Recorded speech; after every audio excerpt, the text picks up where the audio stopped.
How can World Invocation Day affect planetary consciousness? I'd like to begin by inviting each of you to engage your creative imagination.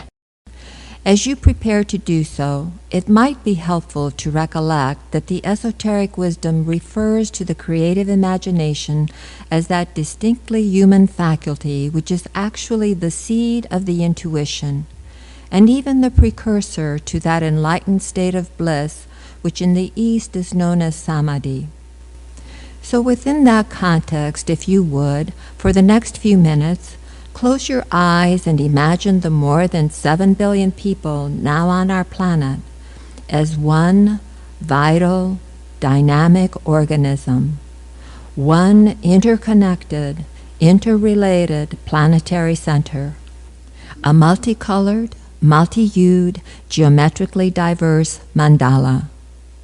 Keeping this image in your mind's eye and reaching deep from within the recesses of your highest self, allow your imagination free rein and consider the following 2 questions. According to the highest possibilities that you can now imagine, what is your vision for the spiritual work of the United Nations and its impact on humanity and the planet?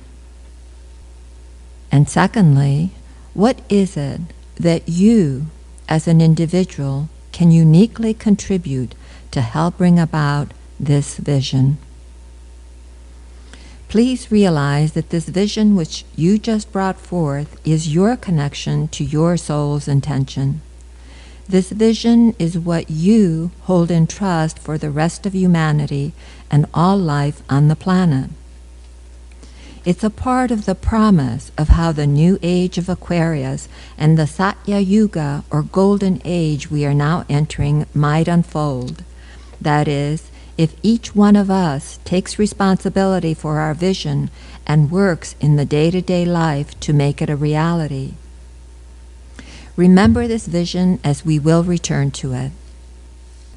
How is this visualization related to the effect that World Invocation Day can have on planetary consciousness?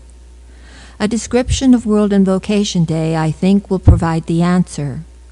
Known also by such names as the Festival of Humanity, the Christ Festival, and the Festival of Goodwill, since 1952, World Invocation Day has been observed as a global day of spiritual healing.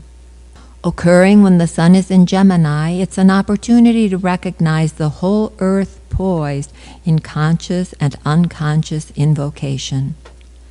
It is a day wherein people in small and large groups, from Australia and New Zealand to Africa and Europe, from North and South America to all parts of Asia, are meeting in meditation and discussion to contemplate the spiritual and divine nature of humanity, its link with planetary and cosmic sources of energy, and the healing and transformation that is thus possible on planet Earth.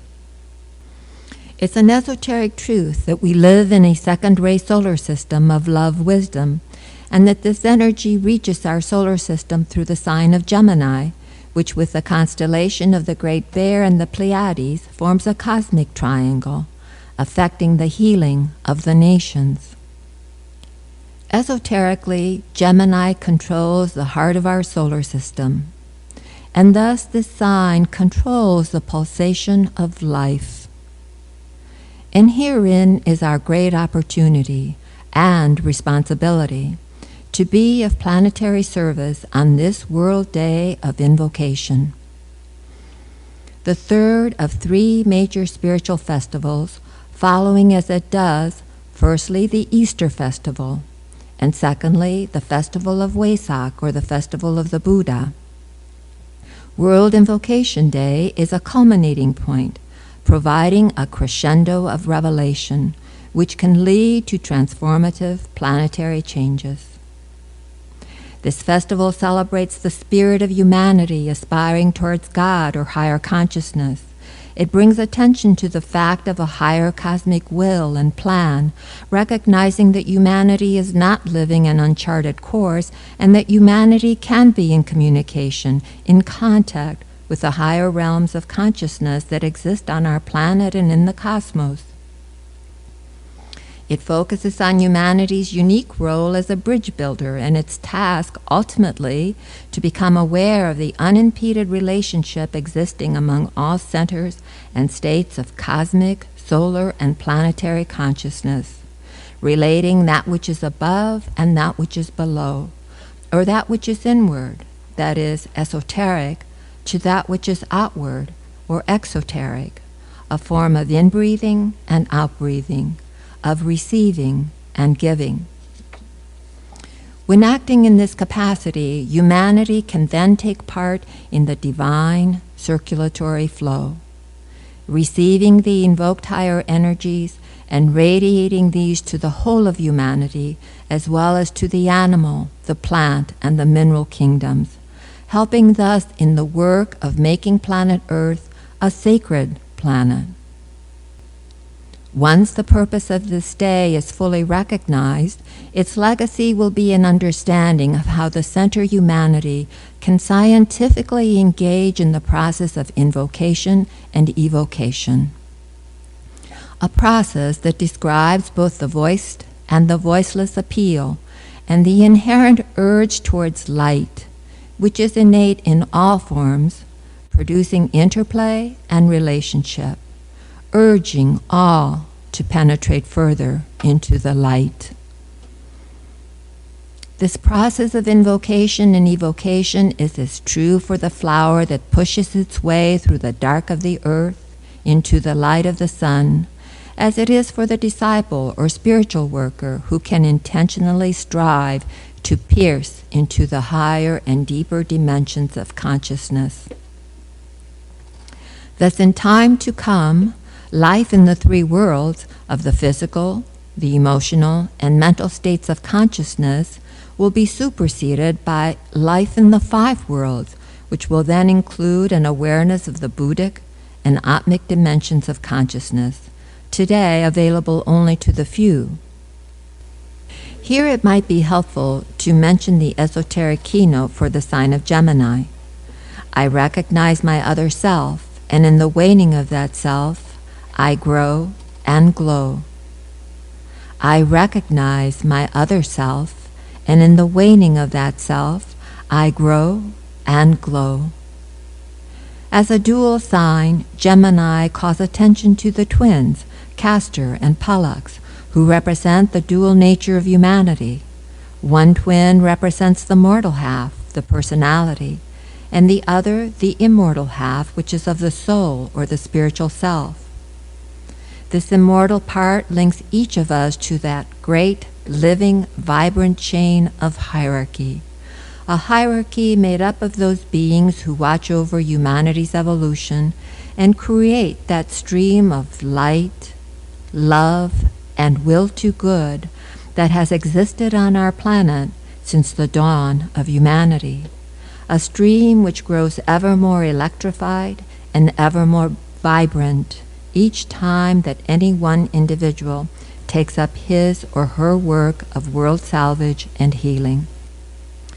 From the Emerald Tablets of Thoth, the Kybalion of Hermes Trismegistus, the Agni Puranas, the Upanishads, and other ancient sacred writings to the contemporary esoteric wisdom, the spiritual teachers of humanity have long held out the promise of a higher way of life, if humanity could recognize and apply the eternal spiritual principles and precepts.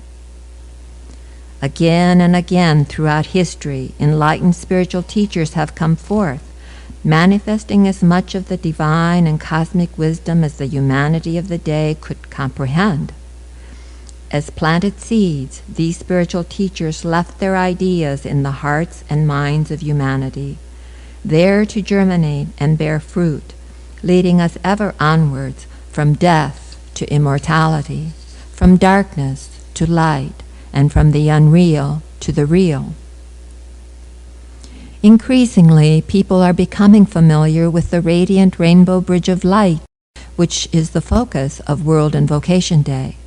At this time, humanity is encouraged to reach out in highest aspiration to this great chain of being who labor, as the Bodhisattva pledge indicates, until the very last weary pilgrim has found his and her way into the light serene.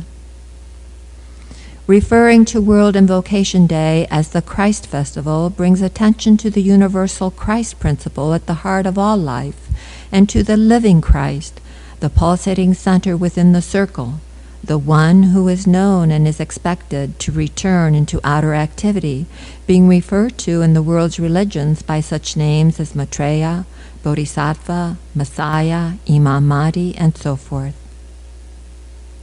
On this day of World Invocation, this world spiritual teacher blesses the world by sounding the last sermon of the Buddha and the Great Invocation, thus linking the full enlightenment of the past to the current cycle, with its focus on the distribution of the energies of love and the will to good. This brings us back to the importance of your visualization of a few moments ago. One of the keynotes of the Satya Yuga, the new age of Aquarius into which we are progressing, is the value of the individual and the fact of the one humanity. The value of the individual and the fact of the one humanity. As an indispensable part of the one humanity, each person has the opportunity to add his and her quota of light and love to the unfolding planetary transformation. Eventually, all individual gifts and potentialities will be cultivated in service to and for the benefit of the whole. Here it's important to note that all spiritual training must be self-applied. A spiritual teacher, a spiritual or esoteric school can aid us in our striving. However, no word spoken or written can transmit the inner spiritual sense. Written and spoken words can arouse the hidden fire of divinity in the human soul, and through the kindling of that flame burn the dross of imperfection, limitation, and unworthy desire residing in the life of each aspirant. Eventually, each individual must take up the task of transformation on his or her own. Each individual must do one's own house cleaning, dedicating oneself to a chosen spiritual discipline and engaging in daily, personal striving. The greatest of spiritual teachers could be standing in front of you, poised to offer a blessing. Yet if you had not done the necessary work of personal redemption and transformation, had you not cleansed the lenses of perception, you would not be able to recognize, let alone appreciate, or benefit from the precious gifts offered by such a blessed one. This is why it is said that if the pickpocket meets a holy person on the road, the only thing he or she recognizes are the pockets. Recognition, wrought in the transfiguring fires of dispassion, detachment, and discrimination. These are the abilities which each of us will need to attain. That is, recognition of the soul, recognition of the great chain of hierarchical beings, and recognition of the plan of love and light, and the part that each person can and eventually must contribute to that plan. On that note, and with this blessing, I would like to end. May we each recognize our unique role in the spiritual renaissance now taking place on our planet. And once recognized, may we each play our part with earnestness, with love, and with dedicated responsibility, recollecting the Agni Yoga wisdom which reminds us that without the bond with the higher world, there is no progress, neither is there true joy. Thank you for listening. Namaste.